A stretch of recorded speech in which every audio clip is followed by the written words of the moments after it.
അദ്ദേഹത്തെ ചമ്മട്ടി കൊണ്ട് അടിച്ചു. ചില ചരിത്രത്തിൽ പറയുന്നത് വാളിനിരയാക്കി എന്നാണ്.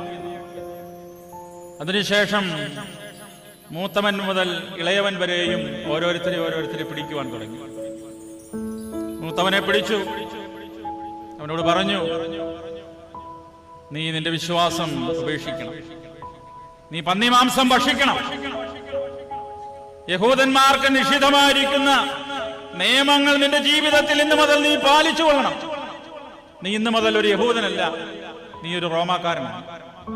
അതുകൊണ്ട് നിന്റെ തീരുമാനത്തിൽ നിന്ന് നീ പിന്തിരിഞ്ഞു കൊള്ളണമെന്ന് അവനോട് ആവശ്യപ്പെട്ടപ്പോൾ അവൻ പറയുന്നത്, പിതാക്കന്മാരുടെ നിയമങ്ങൾ ലംഘിക്കുന്നതിനേക്കാൾ ഉപരിയായി മരിക്കുവാൻ ഞങ്ങൾ തയ്യാറാണ്.